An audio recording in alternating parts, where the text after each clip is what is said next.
Good morning mga ka-Electro DIY TV. Ito yung ating ginagawang microwave oven. So, ang naging problema niya ay kanyang magnetron. So, yan. Pinalitan na natin. So, pag nag-check po tayo ng ating magnetron o kaya ating transformer, para mas madali po gumamit na lang tayo ng U-clamp. Kaklamp po nito dito sa ating supply ng papunta sa magnetron sa high voltage. So yan, marireading po natin dito sa U-clamp is umaabot siya ng 12 ampere. So ganun kataas yung kanyang amperahe dito sa kanyang supply ng magnetron. So check natin. Ganyan po tayo mag-check ng ating microwave kung buo pa yung ating transformer, kung nagbibigay siya ng kuryente papunta sa magnetron. So saksak natin. So ayan.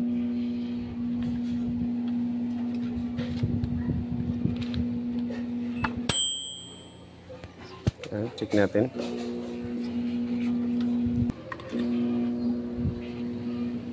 So ayan guys, meron na tayong na reading na 111.20 ampere. So ayan. Mukhang nagloko yung isa nating U-clamp, hindi gumagana. Yan. Hindi natin alam, naka-hold siguro.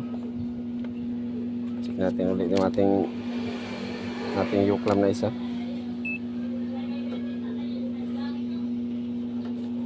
Taas pala. So yan. 10 ampere dito sa ating clamp. Okay. So check natin yung natin kung umiinit yung ating mugs.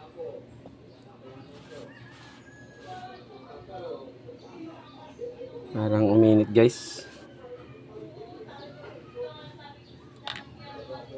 Yun, umiinit guys. Try natin, pakuluin lang natin konti. Ulitin natin guys, saksak natin. So yan, para ma-confirm nyo na buo yung transformer, para hindi na kayo mag-tester doon kasi mataas yung kanyang voltahe dyan. High voltage po yan guys. So dito na tayo sa clamp para ma-check natin kung gumagana yung kanyang transformer. So yan, 10 ampere. So okay yung transformer nya. So yung magnetron. So dito guys, sa resistance naman tayo magre-reading. Yan.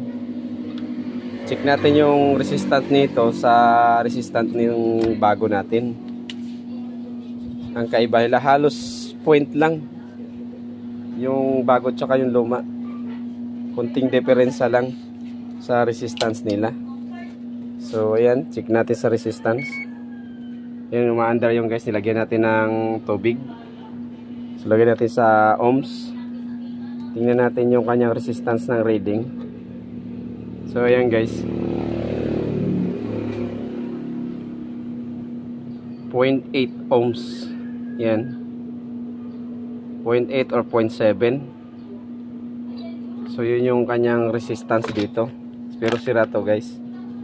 So ngayon, check na natin yung ginawa natin dito sa ayan guys, nakita nyo, umuusok na siya. Yan. Ayan o. Ayan o, kita nyo. So mainit na. So good na yung ating microwave. So ngayon, check natin yung kanyang shoot muna natin yung capacitor. Ayan. Tapos ngayon, check natin yung kanyang resistance. Kung ano ang kaibahan ng resistance natin dito sa good or bad. So ayan guys, makikita nyo yung kakaibahan nilang dalawa. So ayan,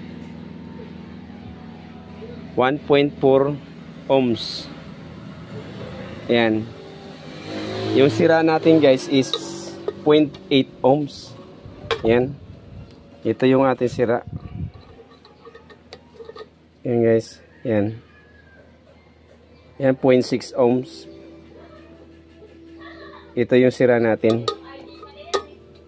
Ito isa good. Okay. Ganun lang guys, pagka nag-check kayo ng check nyo yung diode, capacitor, fuse, Tapos magnetron, transformer, high voltage, then magnetron.